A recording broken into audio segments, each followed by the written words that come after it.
आपली ताकद नांदेड शहरामध्ये आहे, आपली ताकद जिल्ह्यामध्ये आहे. त्या मतदारसंघात आमदार जरी शिवसेनेचे किंवा राष्ट्रवादी जरी असले तर तिथे भाजपची ताकद वाढलीच पाहिजे, ही मात्र आपण लक्षात ठेवा. आगामी काळामध्ये हा प्रत्येक क्षणाला आपलं सैन्य तयार पाहिजे. आपलं सैन्य म्हणून कुठं आम्ही थांबलेलं नाही आहे.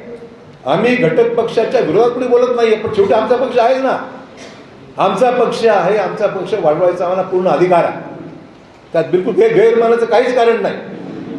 मला हे सातत्याने मुद्दाम सांगितलं पाहिजे की आपली ताकद निश्चितच अधिक आहे.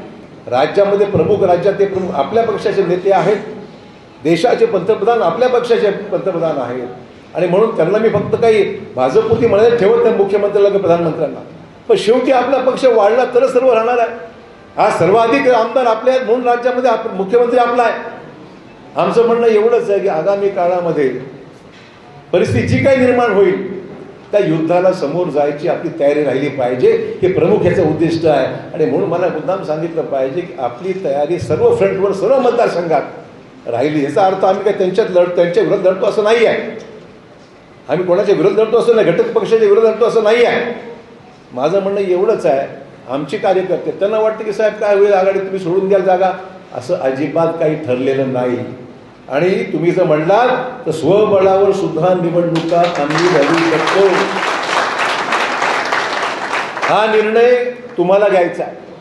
तुमचं जे मत येईल त्याप्रमाणे वरिष्ठांना मी कळवू. मग तुम्ही म्हणणार साहेब आपली जागा आपण सोडणार आहोत, मग कशाला भांगडी करायची, कशाला बाहेर सदस्य नोंदणी, कशाला हे करायचं आहे, असं अजिबात काही ठरलेलं नाही. मला एवढंच सांगायचं आहे, आपल्याला सर्वात जिथे आपल्याला पोषक वातावरण आहे, नगरपालिकेत आहे, जिल्हा परिषदमध्ये आहे, त्या जागा आपल्याला सोडायच्या नाहीत. आणि त्या जागा अधिकाधिक प्रमाणावर लढायच्या आहेत. आणि म्हणून माझी भूमिका निश्चित आहे. तुम्ही सांगाल त्या पद्धतीने निवडणुकीची तयारी आम्ही करायला करतो. पण ऐनवेळेस होणार नाही. ऐनवेळेस तुम्ही असं करा तसं होणार नाही. तुम्ही तयारी करा आणि परिस्थितीप्रमाणे आपण निर्णय घेऊ.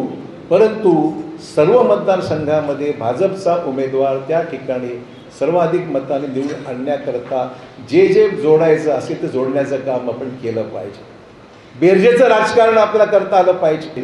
आणि ज्या जिल्ह्यामध्ये जिल्हा परिषद, नगरपालिका, पंचायत समित्या, महापालिका या जिल्ह्यातल्या सर्वाधिक जागा भाजपच्याच आल्या पाहिजे, अशा दृष्टिकोनातून आपण सर्वांनी तयारी केली पाहिजे, अशी माझी आग्रहाची सूचना इथे बसलेला प्रत्येक कार्यकर्त्याची.